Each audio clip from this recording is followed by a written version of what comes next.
بہت ہی افسوس کی بات ہے، دنیا کے ہر کام کو سیکھتے ہیں، اگر نہیں سیکھتے تو دین اور نیکی کے کام کو نہیں سیکھتے۔ اما بعد فاعوذ باللہ من الشیطان الرجیم، بسم اللہ الرحمن الرحیم۔ قال اللہ تعالی حکایۃ عن دعاء سیدنا ابراہیم علیہ الصلاۃ والسلام، ربنا واجعلنا مسلمین لک ومن ذریتنا امة مسلمة لک وارنا مناسکنا وتب علینا انک انت التواب الرحیم، ربنا وابعث فیہم رسولا منہم یتلو علیہم آیاتک ویعلمہم الکتاب والحکمۃ ویزکیہم انک انت العزیز الحکیم۔ صدق اللہ مولانا العظیم وبلغنا رسوله النبی الکریم ونحن على ذلك من الشاهدين والشاکرین والحمد للہ رب العالمین۔ اللهم صل على محمد وعلى آل محمد كما صليت على إبراهيم وعلى آل إبراهيم إنك حميد مجيد۔ اللهم بارك على محمد وعلى آل محمد كما باركت على إبراهيم وعلى آل إبراهيم إنك حميد مجيد۔ حضرت ابراہیم علیہ السلام نے جب بیت اللہ شریف کو بنا لیا تو اللہ تعالیٰ سے دعائیں مانگی، ان دعاؤں میں ایک دعا ہے ربنا واجعلنا مسلمین لک، اے اللہ ہمیں اپنا تابع حکم بنا، ومن ذریتنا امة مسلمة لک، ہماری اولاد میں بھی اپنا تابع فرمان بندے بنا۔ اسے معلوم ہوا کہ صرف اپنی اصلاح کی فکر کافی نہیں ہے، اپنی اولاد کی بھی اصلاح کی فکر ہو کہ اللہ کے خلیل اپنی اولاد کے لیے بھی اللہ سے مانگ رہے ہیں۔ اگر آدمی خود ٹھیک ہو اولاد ٹھیک نہ ہو تو اللہ تعالیٰ کی طرف سے پوچھ ہونی ہے۔ اولاد کی اصلاح کی فکر اللہ کے خلیل کی اور ہر نبی کی سنت ہے۔ ومن ذریتنا، اولاد کی اصلاح کا مطلب یہ نہیں ہے کہ ہماری اولاد اسکول کالج پڑھ جائے، ڈگری اور کوئی نوکری حاصل کر لے، بلکہ قبر حشر کے لیے تیاری کر لے، اللہ کے حکموں کو ماننے والی اور حکموں پر چلنے والی ہو جائے۔ یہ ہے پیغمبر اللہ کے خلیل کی سنت۔ ومن ذریتنا امة مسلمة لک، ہماری اولاد میں بھی اپنا تابع فرمان بنا۔ حضرت حسن بصری رحمۃ اللہ علیہ فرماتے ہیں اولاد کی اصلاح کی ایک اور سب سے بڑی صورت یہ بھی ہے کہ اللہ تعالیٰ سے اپنی اولاد کے لیے دعا مانگتا رہا کرے۔ اگر اولاد دنیا کے کام میں کمی ہے تو ہم ان پہ غصہ کرتے ہیں، دین کے کام میں سست ہے تو کوئی پرواہ نہیں۔ یہ ضروری ہے۔ ومن ذریتنا امة مسلمة لک، اللہ تعالیٰ نے اپنے نیک بندوں کی دعا نقل فرمائی ہے ربنا هب لنا من ازواجنا وذریاتنا قرۃ اعین واجعلنا للمتقین اماما۔ اس دعا کا کیا معنی ہے، مطلب کیا ہے؟ اے اللہ ہماری اولاد اور ہماری بیویوں کو ہماری آنکھوں کی ٹھنڈک بنا اور ہمیں متقی لوگوں کا امام بنا۔ کیا مطلب ہے اس کا؟ یعنی ہماری بیوی ایسی نیک ہو، ہماری اولاد ایسی نیک ہو، دیندار ہو کہ ہم دیکھیں تو دل خوش ہو جائے، تھکاوٹ ختم ہو جائے، راحت سکون مل جائے، اور وہ بھی اولاد اور بیوی بھی متقی اور پرہیزگار ہو اور میں ان متقیوں کا بڑا بنوں۔ یہ ہے اس دعا کا مطلب۔ وارنا مناسکنا، دعا کا تیسرا حصہ وارنا مناسکنا، اے ہمارے رب ہمیں حج کے اعمال سکھا۔ اللہ کے خلیل نے اللہ سے مانگا ہے اے ہمارے رب ہمیں ہمارے حج کے اعمال سکھا، جس سے پتہ چلا کہ حج ایسے ہی چلنے پھرنے کا سفر نہیں ہے، بلکہ ضروری ہے کہ اس کے ارکان اور اعمال سیکھ کر آدمی حج کرے۔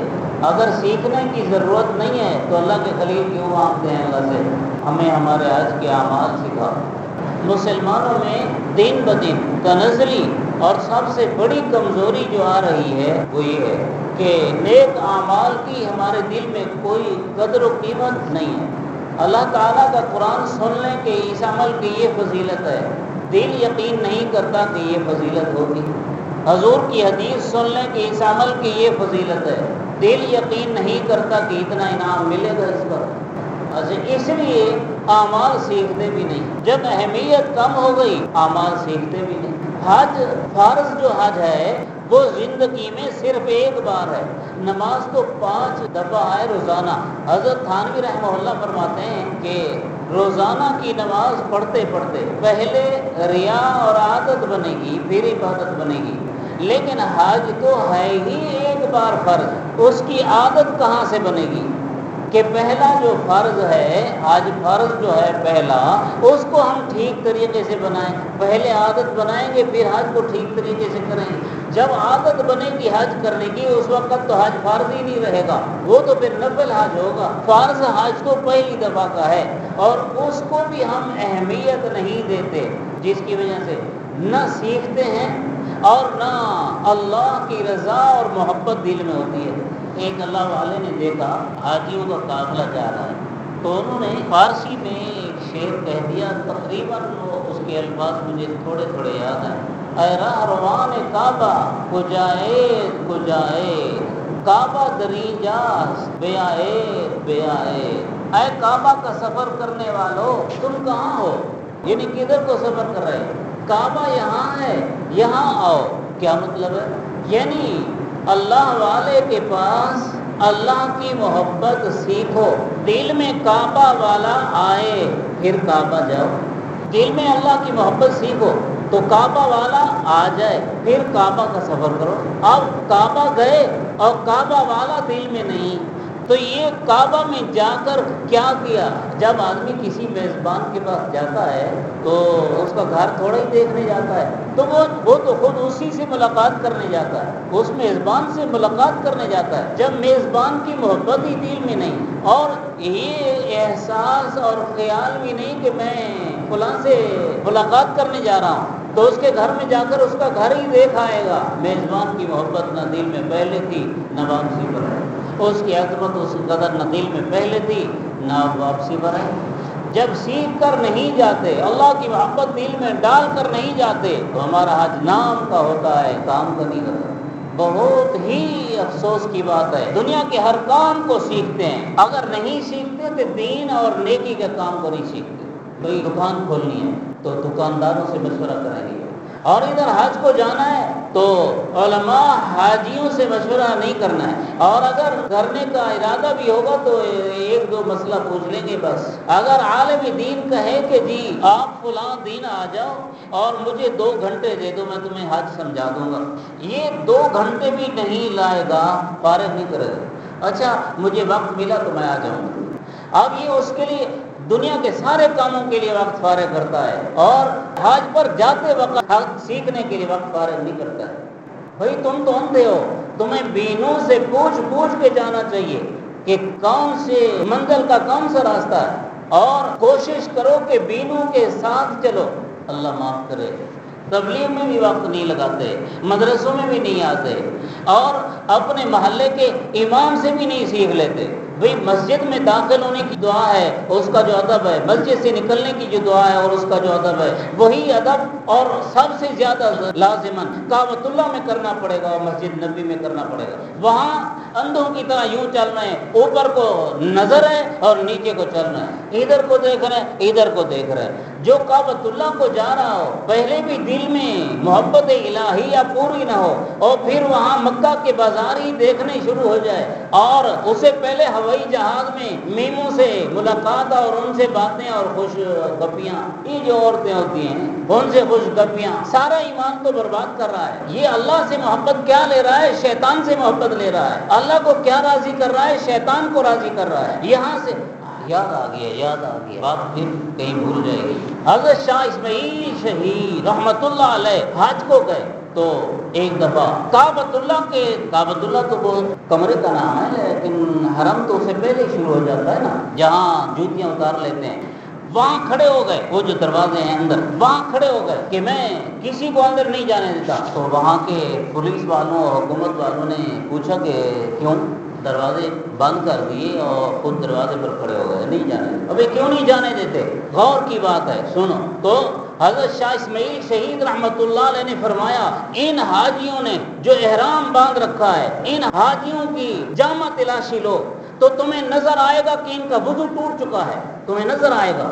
عورتیں اور مرد مخلوط ہیں، تو تمہیں نظر آئے گا کہ ان کا وضو تو ٹوٹ چکا ہے، اب یہ بغیر وضو کے طواف کریں گے اور بغیر وضو کے کعبۃ اللہ کا منہ دیکھیں گے، اللہ کو ناراض کر کے کعبۃ اللہ میں داخل ہو رہے ہیں۔ چنانچہ جب دیکھا گیا تو ایسا ہی تھا، وضو ٹوٹ چکے، جس کے دل میں شیطان اور نفس گھسا ہوا ہے اور یہاں سے بھی محبت الہیہ نہ سیکھی اور وہاں جا کر یہ حال ہوا، تو پھر یہ کیا خدا کو راضی کرایا اور کیا حج کیا ہے اس نے؟ کسی نے سنایا کہ ایک آدمی حج کو گیا تو واپس آیا تو اسے کسی نے پوچھا حال سنا، اس نے کہا مکہ مکہ ہے لیکن انارکلی انارکلی ہے، لاہور کی انارکلی، انارکلی بازار انارکلی ہے، یعنی وہاں بھی نفس اور شیطان گھسا ہوا ہے اور شرارتیں سوچ رہی ہیں، اللہ کی نافرمانیاں سوچ رہے ہیں۔ انہوں نے کیا سیکھا؟ یہ کیسا سفر ہے؟ یہ تو عاشقانہ اور محبت والا سفر تھا، جس کے لیے دل میں اللہ کی محبت کو بھرنا تھا اور پھر جانا تھا۔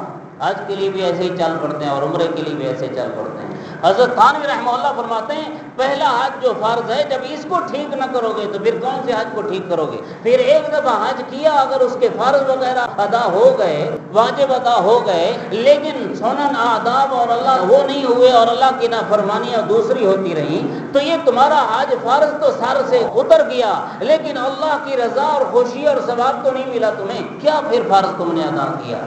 کئی بے اعتدالیاں حج میں کرتے ہیں آدمی، اس لیے اللہ کے خلیل فرماتے ہیں حج ہمیں سکھاؤ، یا اللہ ہمیں حج سکھاؤ۔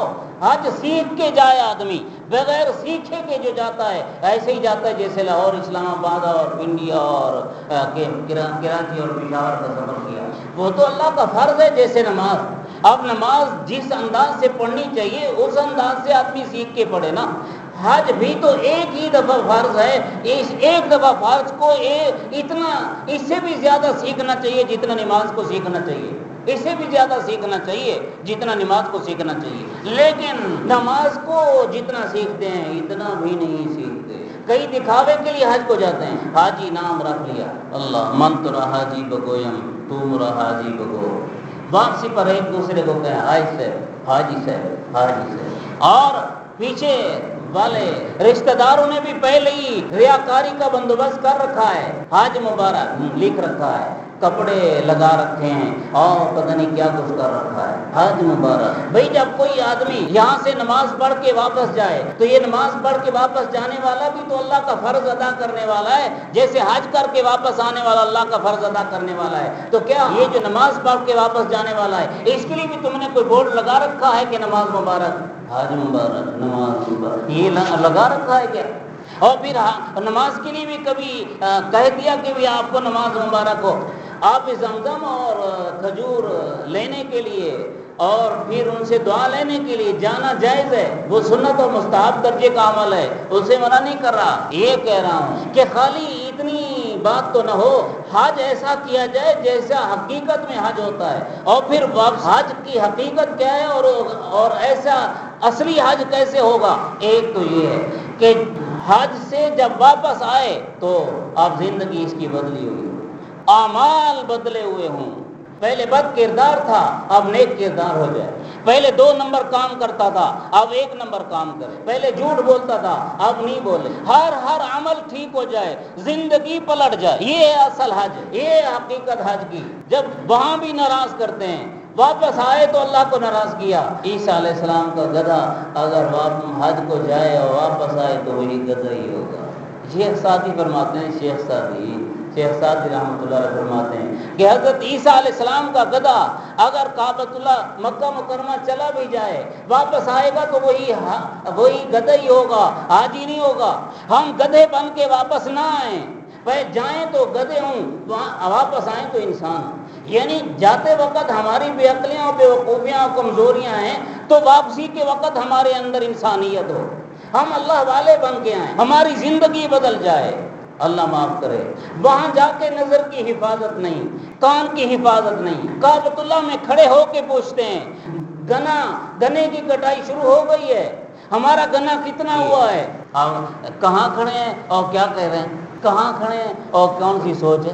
موبائل نے بڑی تباہی مچا دی، بہت سے اعمال کی روح نکال دی ہے موبائل نے، تبلیغ کی روح نکل گئی ہے موبائل کی وجہ سے، طالب علمی کی روح نکل گئی ہے موبائل کی وجہ سے، حج عمرے کی بھی روح نکل گئی ہے موبائل کی وجہ سے۔ لیکن مسلمان تنزلی کی طرف آگے ہی بڑھنا چاہتا ہے، ترقی کی طرف نہیں آنا چاہتا، اور ترقی کا خیال بھی نہیں ہے۔ میرے پاس یہ سب ہو، دنیا کے ساز و سامان، دنیا کے آلات تو ہوں، قبر کچھ بنے یا نہ بنے، حشر بنے یا نہ بنے۔ کئی لوگ یہاں سے حرام پیسے کے ساتھ حج کرتے ہیں۔ آپ کا کیا خیال ہے ہمارے وزیر وزراء کے پاس حلال پیسہ ہوگا؟ ایسے تو حج ابو جہل نے بھی کیے تھے۔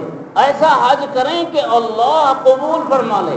حرام پیسہ اس سے نہ حج ہوتا ہے، نہ اسے قربانی ہوتی ہے، نہ اسے صدقہ ہوتا ہے، بلکہ اگر حرام پیسے کی صورت میں ثواب کی نیت بھی کرتا ہے تو آدمی کافر ہو جاتا ہے۔ علماء کہتے ہیں ایک حدیث پاک میں آیا نا لفظ لا صدقہ من غلول، دوسروں کا پیسہ لے کے صدقہ نہیں ہوتا، حضور فرماتے صدقہ نہیں ہوتا۔ فرماتے ہیں اگر تمہارے پاس سود کا پیسہ ہو یا اسی طرح کا حرام کا پیسہ ہو یا رشوت کا پیسہ ہو، اب تک تم نے کمایا، تم اس پیسے کے ساتھ قربانی نہیں کر سکتے، ابھی قربانی نزدیک ہے۔ حلال پیسے کے ساتھ قربانی کرو، حلال پیسے کے ساتھ حج کو جاؤ۔ اب اگر کسی آدمی کے پاس ہے ہی وہ، پھر وہ کیا کرے؟ جب ہم مولوی بتاتے ہیں یہ مسئلہ تو کیا کریں، پھر لوگ تبصرہ کریں۔ بھئی ہم آپ کو ایک راہ دیتے ہیں اور ہم نہیں دیتے، شریعت آپ کو بتاتی ہے، بتاؤں آپ کو کیا کرے؟ ہاں یہ اللہ کے لیے اس وقت تبصرہ نہیں کرنا، یہ محض اس لیے تاکہ وہ لوگ بھی ثواب سے محروم نہ ہو جائیں، اس لیے بتانا پڑتا ہے یہ مسئلہ۔ کوئی آدمی حج کرنا چاہتا ہے لیکن اس بیچارے کے پاس آمدنی حرام کی ہے، قربانی کرنا چاہتا ہے لیکن اس بیچارے کے پاس آمدنی حرام کی ہے، اب حرام کی آمدنی سے تو یہ اعمال نہیں ہوتے، تو پھر آپ ایک اس کا طریقہ سمجھاتا ہوں، پھر سمجھ لو، اس لیے نہیں سمجھا رہا کہ آپ پھر اس پہ تبصرہ کرو، اس لیے سمجھا رہا ہوں تاکہ یہ گناہگار بھائی ہمارے یہ بھی ثواب سے محروم نہ رہیں، اسی لیے بتا رہا ہوں۔ وہ کیا کرنا ہے؟ کسی دوست سے قرضہ لے لے، کسی دوست سے قرضہ لے لے اور قرضے کی رقم قربانی کے حصے میں ملا لے، تو لیا ہوا جو قرضہ ہوگا وہ حلال ہوگا یا حرام ہوگا؟ آپ لوگ سو رہے ہیں کیا؟ حلال ہوگا نا۔ بتیاں والے جا ایسے اندھارا تھی نبر بندہ میں تھوڑی کسی میں سے، تو بھائی وہ قرض لیا ہوا پیسہ تو حلال ہوگا نا۔ اب اس حلال پیسے کو قربانی کے حصے میں ملا لے، اب قربانی کا وہ حصہ حلال ہوگا نا۔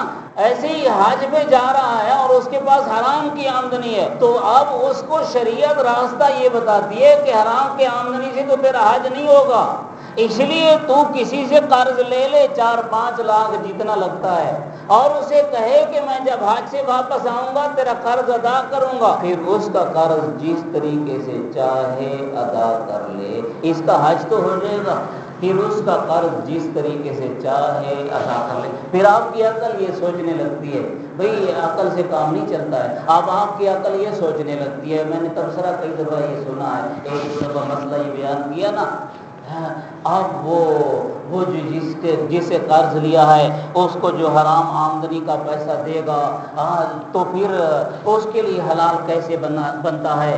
بھئی وہ تو اپنا قرض وصول کر رہا ہے، اپنا حق وصول کر رہا ہے، چاہے اس کے پاس حرام کے تھے لیکن جب اس کے ہاتھ میں گئے تو وہ اس کا اپنا حق ہے، وہ حلال ہو گئے ہیں، اس تک حرام ہے اور اس کے پاس حرام ہے۔ چلو اس کی مثال یاد آئی، قوم فرعون پر کئی طرح کے اللہ کے عذاب آئے۔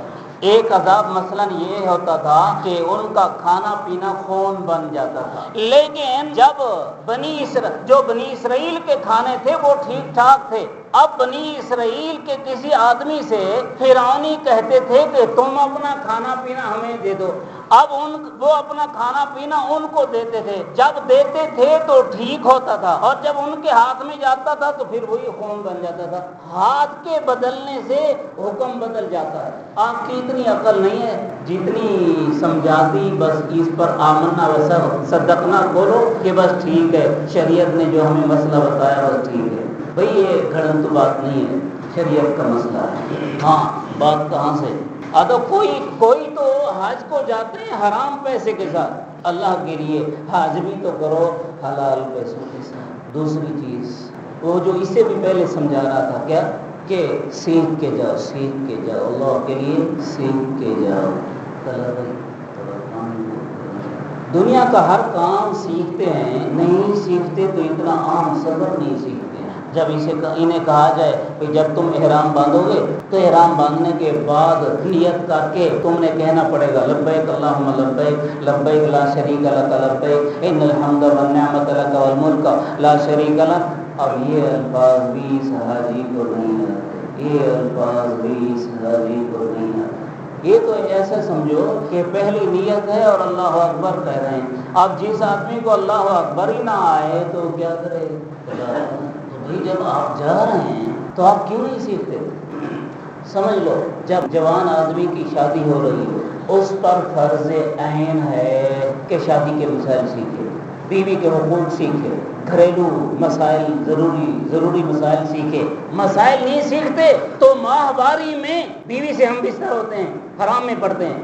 کان آپ کے کھلے، ماہواری میں بیوی سے ہم بستر ہوتے ہیں، اور کئی گندی طبیعت تو پیچھے سے ہم بستر ہوتے ہیں، عقل ہی کوئی نہیں، مسئلے نہیں پوچھتے، اور کسی سے یہ پہلی دفعہ ہو جاتا ہے تو وہ پھر پوچھتا ہے نہ بیوی کو طلاق ہو گئی ہے، یہ پوچھنے آتے ہیں۔ کبھی سالوں کے بعد کوئی ایک مسئلہ آتا ہے نہ بیوی کو طلاق تو نہیں ہو گئی، یہ تمہیں فکر ہے کہ بیوی کو طلاق تو نہیں ہو گئی ہے، جانے تو نہیں لگی، یہ تمہیں فکر نہیں ہے کہ اللہ کی رضا تو نہیں جانے لگی، سیکھتے کوئی نہیں۔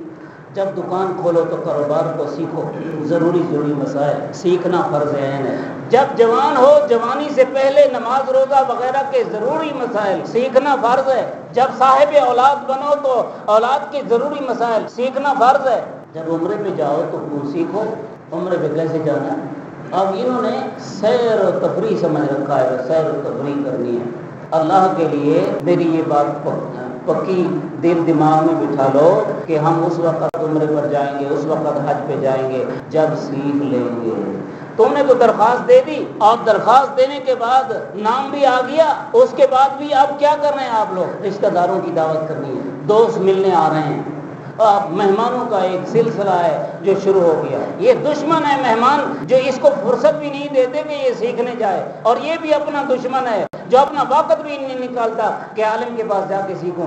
اب یہ مہمانوں کا استقبال کر رہا ہے، جب جا رہا ہے تو مہمان ہے، واپس آئے گا تو مہمان ہے، اور جس کے پاس تم مہمان بن کے جا رہے ہو سوچو اس مہمان کی میزبانی اور اس کی مہمانی کیسے کریں گے۔ الحجاج والمعتمرون هم وفد اللہ، حضور نے فرمایا حج پر جانے والے، عمرے پر جانے والے اللہ کے مہمان ہیں۔ اب اللہ میزبان ہے، میزبان کے آداب ہی نہیں آتے، مہمان بننے کا طریقہ ہی نہیں آتا۔ یہ کیسے مہمان ہیں جو مہمان بنا اور میزبان کو جا کے تکلیف پہنچائی؟ اللہ کی نافرمانیاں کر کے اللہ کو تکلیف نہیں پہنچاتے، سیکھتے ہی کوئی نہیں۔ اس لیے اللہ کے لیے دل میں اللہ کی محبت ڈالو، اور یہ صرف حاجیوں کے لیے نہیں، ہم سب کے لیے ہے۔ ہم سب اللہ کی محبت سیکھیں، اور محبت کیسے آئے گی؟ ذکر اللہ زیادہ کرو، اللہ کے احسان سوچو، ہمارے اوپر اللہ کے کتنے احسان ہیں۔ کوئی آدمی ہمیں 1000 روپیہ دے دیتا ہے تو ہمارا سر جھک جاتا ہے اس کے سامنے شرم سے، اور ہم کوشش کرتے ہیں کہ زبان سے اس کو تکلیف نہ پہنچائیں، عمل سے اس کو تکلیف نہ پہنچائیں۔ اور جس اللہ نے سر سے لے کر پاؤں تک جسم کے ایک ایک حصے کی نعمت دی ہے، اور باہر کی نعمتیں شمار سے باہر ہیں، اس اللہ کی ناراضگی کا خیال ہی کوئی نہیں۔ وہ کہتے ہیں یا باغی الخیر اقبل و یا باغی الشر اقصر، اے برائی کی طرف جانے والا رک جا۔ ہم نہیں رکتے، جانور کی طرح چلتے ہیں، بلکہ بعض اوقات جانور بھی ہم سے اچھا ہو جاتا ہے، اسے تو مالک کہتا ہے رک جا، وہ رک جاتا ہے، اور ہمیں مالک کہتا ہے رک جا، گناہ کی طرف جا رہا ہے، ہم نہیں رکتے۔ اب جانور رکا، ہم نہ رکے، جانور نے مالک کی مانی، ہم نے نہ مانی، تو وہ جانور ہم سے اچھا نہیں ہو گیا کہ جس نے اپنے مالک کی عظمت قدر تو جانی ہے، اپنے مالک کے حکم کی تعمیل تو جانی ہے۔ پھر وہاں جب جاتے ہیں تو ایک دوسرے سے لڑ جھگڑ رہے ہوتے ہیں، ایک دوسرے سے لڑتے ہیں۔ اس میں ایئرپورٹ پہ لڑائی، یہاں سے ایئرپورٹ پہ پہنچے تو لڑائی، وہاں ایئرپورٹ پہ اترے تو لڑائی، منزل پہ پہنچے تو لڑائی، اور جگہ جگہ سے لڑائیاں۔ تو یہ جب واپس آئے تو اس لیے میں کہتا ہوں جب واپس آئے تو اپنے حج سارا اور اس کی برکات ایئرپورٹ پہ چھوڑ کے آ گئے، جدہ ایئرپورٹ پہ چھوڑ کے آ گئے۔ کیا لے کر آئے؟ وہ ایک ساتھی بتا رہا تھا نا کہ بھئی ایک آدمی ہمارے ساتھ عمرے بھی گیا، اور جب عمرے کا پہلا طواف کر لیا، اب صفا مروہ کی صحیح تو کرنی تھی، تو اس نے کہا میں تھک گیا ہوں، بس میں نہیں جاتا۔ ابھی وضو کہیں گے 4 رکعت نماز پڑھنی ہو، 2 رکعت نماز پر آدمی سلام پھیر دیتا ہے، میں 2 رکعت اور نہیں پڑھ سکتا، یہ بیوقوف نہیں ہے تو کیا ہے؟ اس کا عمرہ کدھر ہوگا؟ جو طواف تو کرتا ہے آگے صفا مروہ کی سعی نہیں کرتا، اب یہ یہاں رک گیا جی صفا مروہ کی سعی مجھ سے نہیں ہوتی۔ ساتھیوں کو منتیں کرنی پڑی اللہ کے لیے، آگے جاؤ، آگے عمل اور ہے صفا مروہ کی سعی، منتیں کر کر کے اصرار کر کر کے پھر اسے آگے چلایا، یہ حال ہوتا ہے۔ ہمارے لوگ بھی بڑے ماں باپ کے بڑے ہمدرد بن جاتے ہیں، جب بوڑھے ہو جاتے ہیں اور چلنے کے نہیں ہوتے، اس کو حج پہ بھیجو، تم یہاں یہ ہمدردی نہیں کر رہے ہو اس کے ساتھ، اس کے ساتھ دشمنی کر رہے ہو۔ اگر تم نے بھیجنا بھی ہے تو عمرے پہ بھیجو اور تم بھی ساتھ چلو، کیا ضروری ہے؟ اس کے پاس پیسے ہی نہیں ہیں تو اس پر حج کیسے ہے؟ جس کے پاس پیسے ہونا تو اس پر حج ہے نا، جب تیرے ماں باپ پر حج ہی کوئی نہیں تو تو نے خواہ اس کا حج کرانا ہے۔ کئی لوگ بیوقوف ہیں، وہ سمجھتے ہیں کہ جی ماں باپ کو حج نہ کراؤ تو ہم خود حج کیسے کر سکتے؟ بھائی تمہارے پاس پیسہ ہے، تمہارے ماں باپ کے پاس پیسہ نہیں ہے تو تمہارے اوپر حج فرض ہے، ماں باپ پر تو ہے ہی نہیں۔ جس کے پاس پیسہ ہو اس پر حج فرض ہوتا ہے۔ اب ماں باپ کی خاطر اپنا حج نہیں کرتے جی، پہلے ماں باپ کو بھیجیں گے، اب وہ تو چل نہیں سکتے۔ حج میں کیا کرنا پڑتا ہے؟ بھی پہلے عمرہ کرنا پڑتا ہے، پھر 8 ذی الحجہ سے حج کے اعمال شروع ہوتے ہیں۔ اب یہ جو عمرہ ہی پورا نہ کر سکے گا بوڑھا، منزلیں تو ہیں 3-4 منزلہ، پتہ نہیں کہاں مقام ملتا ہے کسی آدمی کو۔ پہلی منزل پہ کسی کو مکان نہیں ملتا، تیسری، چوتھی، 5ویں، 6ٹھی منزل کو ملے۔ اب یہ بوڑھا وہاں سے اترا تو ٹانگ ٹوٹ گئی، گر گیا ٹانگ ٹوٹ گئی، اب یہ کس کام کا؟ جو یہاں تمہارے سہارے پہ ہے تم وہاں کس کے سہارے پہ بھیجتے ہو؟ ہم سفر ساتھیوں کو تکلیف پہنچاتے ہو، تم اپنے باپ کے ہمدرد نہیں ہو، دشمن ہو۔ خدا کے لیے ایسا کام نہیں کیا کرو۔ جوانی کا حج ہے، حج عمرہ جو جوانی کا ہے، آپ بھی سوچ لو ابھی اگر آپ نے حج عمرے کی تڑپ رکھنی ہے تو جوانی میں صحت میں کرو، حج کی یا عمرے کی، جوانی صحت میں کرو، بوڑھوں کو نہیں لے جاؤ، نہ بوڑھے وقت میں جاؤ۔ اللہ تعالیٰ سمجھ نصیب فرمائے۔ وآخر دعوانا الحمدللہ۔